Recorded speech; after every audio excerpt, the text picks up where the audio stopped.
Peace. This is the Ask Your Oldhead podcast with Justice Rajee. Going home is a process for me. For those that maybe don't live in close proximity to where you started out in the world or where your family started out in the world, you may understand this in the way that I'm starting today's meditation or thought or what have you. So whenever I go home, home for me is New Jersey, specifically Willingboro and Trenton. Probably more Willingboro than Trenton, because that's where my physicals are. But Trenton was where I was born. So whenever I go home, there's a couple of touchstones I do, since I live basically 3,000 miles away from there. I go home. I get off the plane or drive, whatever have you. Get with my mom. I usually stay, in the home I grew up in, with my mother, my brother, and my nephew, and see them. But within 24 hours of going home, I go see my grandfather, and then I go to where my physical father, is buried. And just go to his grave and be there for a time and then, move on. Now, this is a part of my ritual, my process, something that I do as a reminder of a couple factors, a couple things about my own life. One, my grandfather is for who he is one of my touchstone anchors around, how to be a man, in terms of a living example and someone who was present for me, especially after my father passed, for me and my brother, and in not so much always an explicit instruction around what kind of man to be and what things to hold fast to, but in his practice, and in his treatment of us, from the care he would provide at times when my mother, if I was sick, really, really sick, or me and my brother was really, really sick and we couldn't stay home, especially when we were under the age where we could stay home, or if we had, when you had one of them super duper fevers and it ain't really safe to leave you alone, since he was retired or semi-retired most of that time. She could drop us there. We'd be in the house. She'd go to work and then scoop us up on the way back. And oddly enough, we lived in close proximity to where she worked, in Trenton. So it was one of those dynamics of our life growing up that worked out well, whether by planning or by, happenstance. And, he's up there in the physical degrees now, in his 90s. And it means something to me to prioritize him as I've become, a father and a partner and all the things that a fully functional adult man, as I see it, should be doing. As I have become that person that I imagined him to be when my mother was, 18, 19, similar age to my kids. And so within 24 hours, without fail, usually the morning of the next day that I get in town, sometimes the same day that I get in town, if I get in on like a red eye or something, I get up, go chill with him for a few hours, not just, I don't know if you've engaged with, with your elderly family members, but, they still have their sense of agency and may, depending on their attitude and their, attitude may not be the word, but their disposition, they may not really be into having guests all day. However, it does, mean something for them to see you. And I think it means something to go and be real intentional about being seen, about being present. So I make that move. We sit, we talk, he watches shows. He might, you never know what he might start adding on about or might share.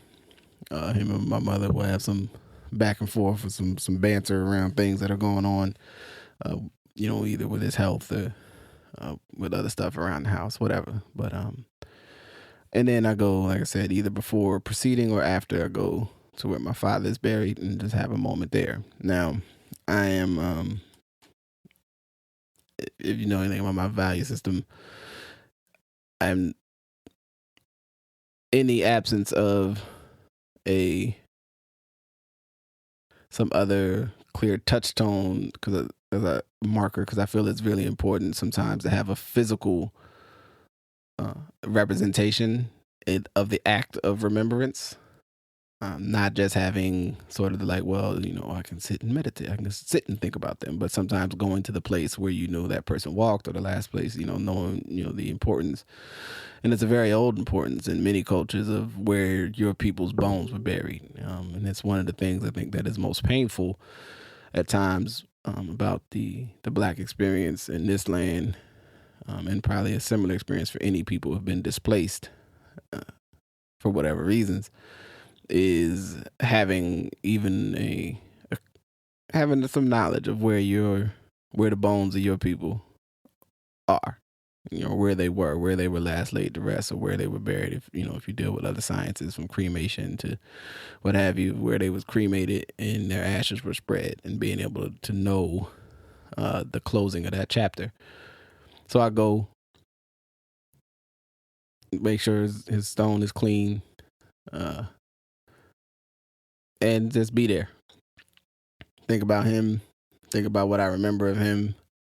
Think about what I understood him to be based on how I was raised, and then I go, do whatever the things I'm doing while I'm back in the lands. If that's helping my mom and my brother with some stuff, doing something with my nephew. If that's a mix of that and catching up with people, it's important to me. It's a part of how I manage keeping those relationships as healthy as they can with the strain of distance.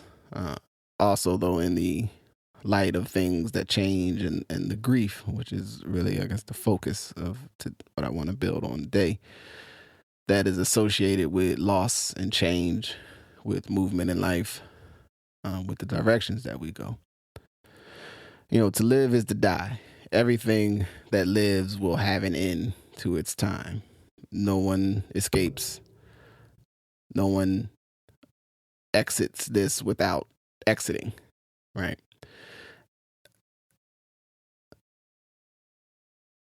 That is not a circumstance that we all respond to equally, or the same in the same style. And a lot of things happen when people are dealing with grief and loss. And I thought it was poignant in the light of the very recent public event, the death of Kobe Bryant and his daughter Gianna, and the Atabelli family. I hope I got to work on the pronunciation there. And the pilot and the other family that was also on the plane, who unfortunately I don't have the name right in front of me at the moment as I'm recording this. And as all this was happening, from the vantage point, the perspective that I sit as one who thinks about these things and the state of us, I started watching to try to be present for those who were local and close to me and how they responded. And in the moment of that loss, I had, real like feelings of just like, man, this is a sad thing. Sidecar to that, or adjacent to that, was also knowing that, and as someone who lost their father at a very young age, I've had the time and the protracted time to evaluate and think about what that loss meant to me and how it impacts my life. So my general response to death, especially, is not. I have a peace with it. Now, when in my times, there obviously are circumstances and other losses that I imagine I would not manage as well. But generally, I'm able to stay mostly in a receptive or reflective space when I hear about someone passing, even family that's close to me, or friends, or someone that is, close to someone close to me, right? So they're meaningful to them, and I try to be, and to figure out what is the best place I can be in relationship to them as they manage and they go through their stages of dealing with that change.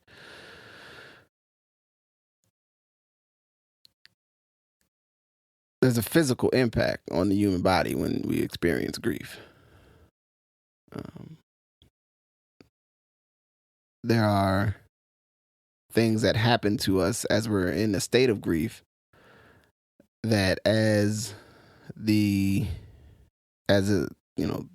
passing on the public level occurred, watching how people responded, seeing how people responded, and trying to be in a place of support. Also knowing that some things that are going to be said the same way as when someone in your family passes, things are going to come out. Things are going to be done. People are going to say stuff. Some of the stuff may be totally appropriate. Some of it will not be. Some of it will be painful. Things that have gone on or happened in your family will bubble out. Family members will do things. People adjacent will say things. And it's all to be expected. It is not for everyone to respond to those things the same. But I'm big on the idea that if you know, you have the awareness that these things could be coming, to hopefully have the capacity to give people grace in a moment, or to have the resources and the people around you that someone can step in and maybe intervene, or give those who are in different states of loss, experiencing their loss, the space to process without having to deal with something that may be important, right? Or maybe the unfortunate moment to air something that has been a long time grievance.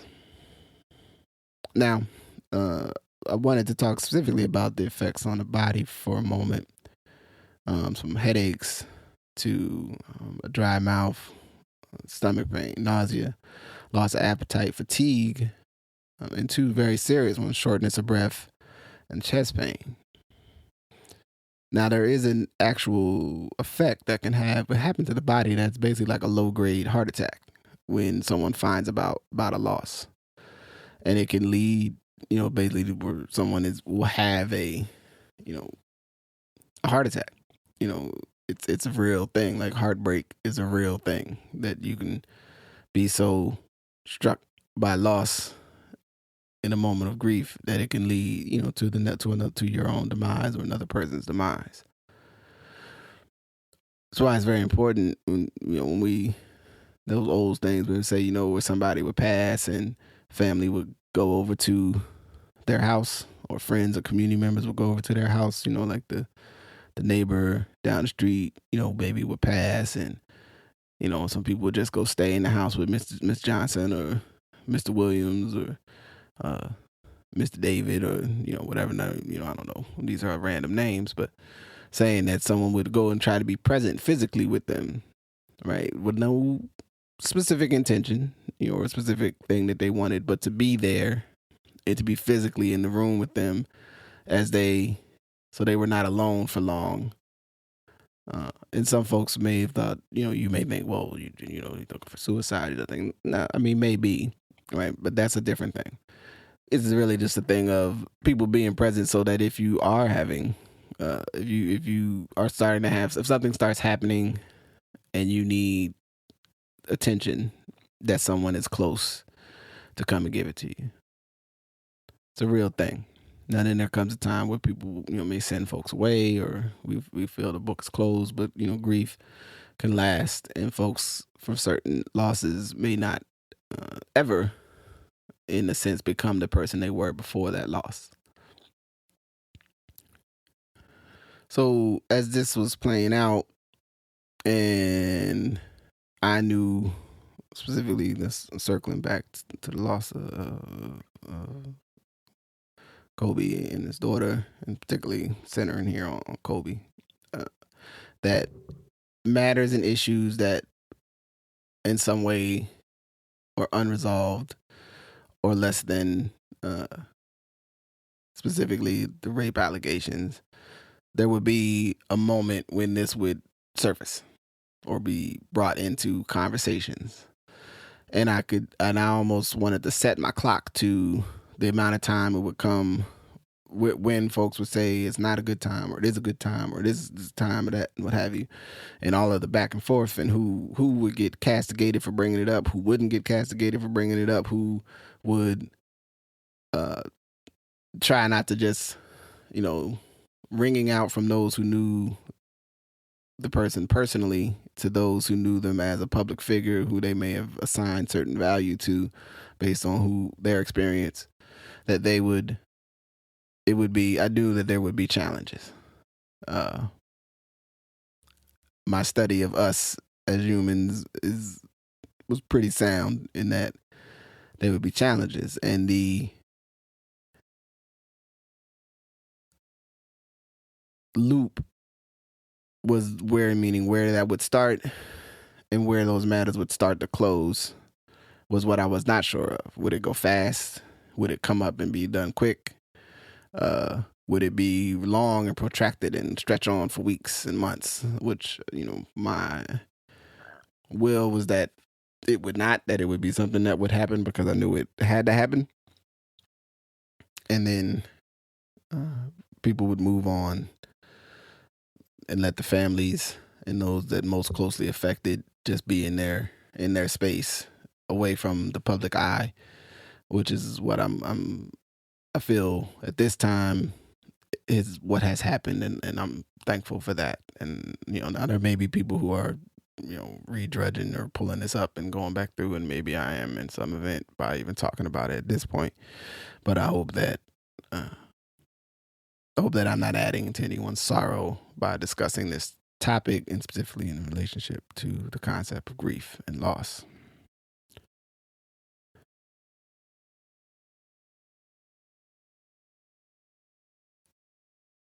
The sparking incident, originally I had thought I wanted to go deep into the matter and ask people questions, and I still got them questions, and then maybe I'll come back to it. But the thing I will say to all of us is always in these things, if you can go when something pops up in your information stream, whether that's in the internet and life or in real life in real time, if somebody gives you a clip of information that even if it touches that nerve that sends you into a heightened state of activity and excitement and anger or pain, that you let that wash over you and remember the idea of, let me get more information before I go too far off. Let me either look at the whole scope, let me take some time to contemplate what's happening here before I jump off, a bridge in terms of the depth of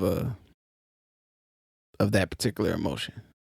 And pardon me, that may be a poor analogy in terms of the jumping off bridge piece, but before you jump in the pool, maybe it's better, and decide to dive in and swim deep in whatever particular response you're having to this piece of information or something you saw someone said, that you go, could whatever is occurring with them be a symptom and reflective of how they're trying to manage grief?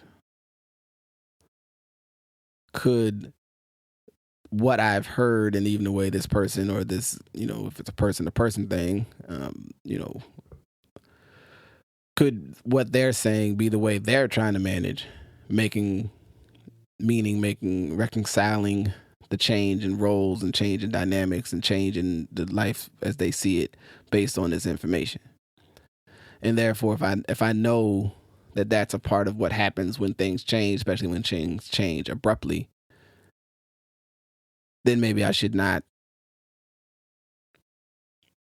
take myself too far out of my own nature, at least, and especially in the sense of spreading something that may go further afoul due to my moment of expression and my moment of feeling. That's my only ask. I think everything else teases itself out.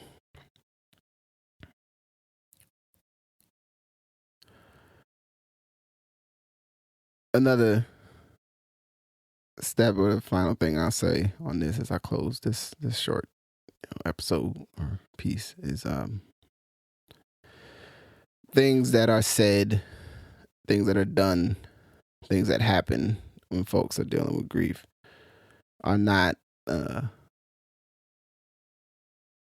always how people will feel when they've had more time to get space between the event or the circumstance.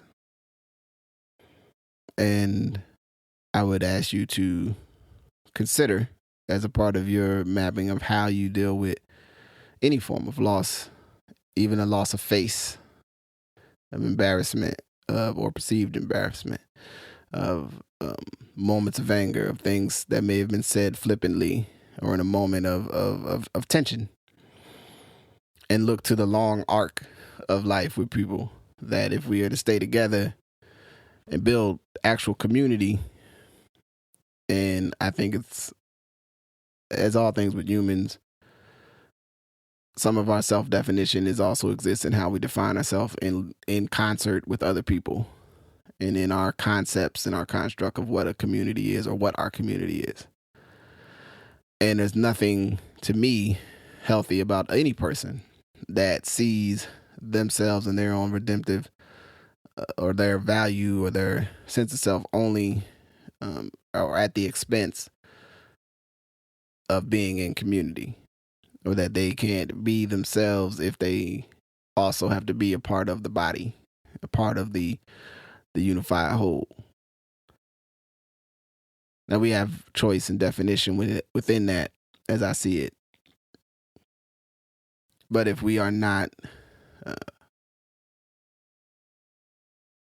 I should better say, committed to the idea that if who I see myself as, who I have worked to define myself to as, what I've worked to be, if that seems to not be able to function in any form of community and in partnership with other people in any healthy way, and what I do doesn't also in some way maybe protect or help or serve that body, even if I can't interact with it in the same way, then there's something I need to change about me. And it's not about the community or not about other people. So, yeah. The only other thing I would say is sometimes going home is hard. When people go home, it's hard. When we lose people that we care about and that are part of our lives, it's hard.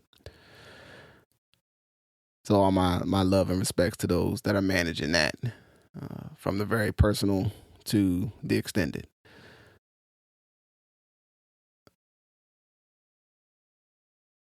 With one more thought before I go, I want to say peace to my good brother Majestic and my man Twink, both guests on this podcast in the past who had to travel to deal with some loss in the recent weeks. And I would, they already heard from me, but not just, they mean that much to me that I want to make sure that, my values are articulated in the medium that I express myself. So respects and love to them. Respects and love to all you who are listening. Do something with if you working through heartache right now, do something with that and connect with somebody to bring a little joy, or just at least a moment of unity to keep people grounded and people in touch with who they are and who they're with and who loves them most. And with that, I'm going to say peace. Thank you for listening to the Ask Your Oldhead podcast with Justice Rajee. More episodes to come. Peace.